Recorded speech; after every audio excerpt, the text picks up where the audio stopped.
নমস্কার বন্ধুরা, নবদিগন্ত চ্যানেলের পক্ষ থেকে আপনাদের সকলকে জানাই স্বাগতম। তো বন্ধুরা, এখন আমি কলকাতা হাইকোর্টের পক্ষ থেকে একটি গুরুত্বপূর্ণ মামলার আপডেট শেয়ার করতে চলেছি। আপনাদেরকে সকালেই বলেছিলাম যে আজকে 2017 প্রাইম ম্যাজিস্ট্রেটের একটি গুরুত্বপূর্ণ মামলার কিন্তু শুনানি রয়েছে বিচারপতি অমৃতা সিনহা ম্যামের এজলাসে। তো সেই মামলার জাজমেন্ট কিন্তু ইতিমধ্যে হয়ে গেল। সেই মামলায় গুরুত্বপূর্ণ নির্দেশ দিয়েও ফেললেন বিচারপতি অমৃতা সিনহা ম্যাম। তো এক্ষেত্রে কী নির্দেশ দিয়েছেন আপনাদের সাথে বিস্তারিত জানাবো। তবে তার আগে বলে রাখি, এই 2017 প্রাইমারি টেট নিয়ে প্রাথমিক শিক্ষা পর্ষদ কিন্তু পুরোপুরি সম্পূর্ণরূপে ফেঁসে গিয়েছে এবং 9533 প্যানেলের পুরো ভবিষ্যৎটাই কিন্তু এখন প্রাথমিক শিক্ষা পর্ষদের হাতে। তাদের একটু ভুল সিদ্ধান্তে বা ভুল কার্যকলাপেই কিন্তু পুরো প্যানেলটা বাতিল করতে পারে কলকাতা হাইকোর্ট। তো কী হতে চলেছে আগামীতে আপনাদের সাথে সম্পূর্ণ ভিডিওতে জানাতে চলেছি। আপনারা সম্পূর্ণ ভিডিওটি দেখুন। ভিডিওটি আপনাদের জন্য ভীষণ ইনফরমেটিভ হতে চলেছে। তবে তার আগে বলে রাখি, যারা প্রথমবার চ্যানেলটি দেখছেন আপনারা অবশ্যই চ্যানেলটিকে সাবস্ক্রাইব করে নেবেন এ ধরনের আপডেট সবার আগে সর্বপ্রথমে পাওয়ার জন্য। তো চলুন তাহলে আমরা দেখে নিই। তো বন্ধুরা, 2017 প্রাইমারি টেট নিয়ে একজন ক্যান্ডিডেট তিনি কিন্তু আরটিআই করেছিলেন এবং সেই আরটিআই মারফত তিনি যেভাবে তার ওএমআর সিটকে পেতে চেয়েছিলেন সেভাবে কিন্তু তিনি পাননি। ফলে তিনি যেভাবে ওএমআর সিটটা পেয়েছেন তারই পরিপ্রেক্ষিতে তিনি কিন্তু মামলা দায়ের করেন এবং এই প্রসঙ্গে তিনি বেশ কিছু দাবি রেখেছেন আদালতে এবং বিচারপতির সামনে।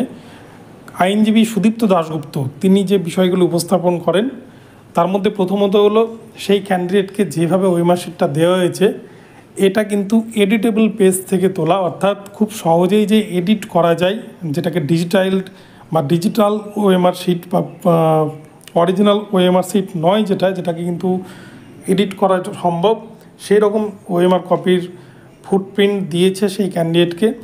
তো এই ওএমআর সিটকে যে সমস্ত মেশিনের দ্বারা এভালুয়েশন করা হয়েছিল সেই মেশিনে আদৌ স্ক্যান করতে পারছে কি না, এই বিষয়টা কিন্তু বিচারপতি অমৃতা সিনহা ম্যাম তিনি দেখতে চান। যে ক্যান্ডিডেট যে দাবিটা করছেন এই ক্যান্ডিডেট কিন্তু পুরোপুরি বলেছেন তার এই ওএমআর সিট নয়, এই ওএমআর সিটকে বদলানো হয়েছে।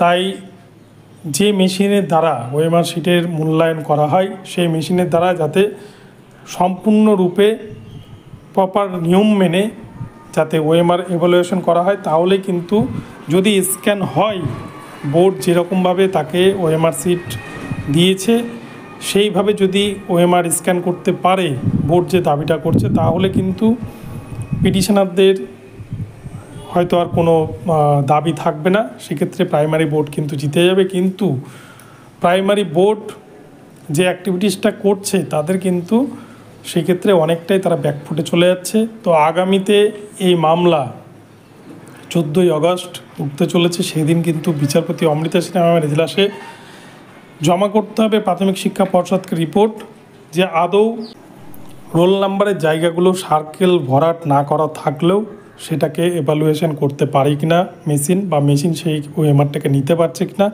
এই বিষয়টা কিন্তু আদালতকে জানাতে হবে আগামী 14ই আগস্টের মধ্যে। তো এই বিষয়ে কী নির্দেশ দেয় পরবর্তীতে আদালত সেটাই দেখার। তবে এখান থেকে একটা বিষয় কিন্তু পরিষ্কার যে প্রাথমিক শিক্ষা পর্ষদের অ্যাক্টিভিটিসে কিন্তু কলকাতা হাইকোর্ট সম্পূর্ণরূপে বিভ্রান্ত এবং তারাও কিন্তু খুশি নন প্রাথমিক শিক্ষা পর্ষদের এই কার্যকলাপে।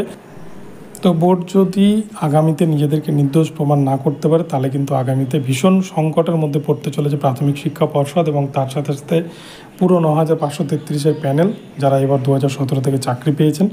তো কী নির্দেশ দেন আগামীতে সেটাই দেখার। তো বন্ধুরা, ভিডিওটি ভালো লাগলে চ্যানেলটিকে সাবস্ক্রাইব করবেন। তো এখন এই পর্যন্ত রইল, ধন্যবাদ।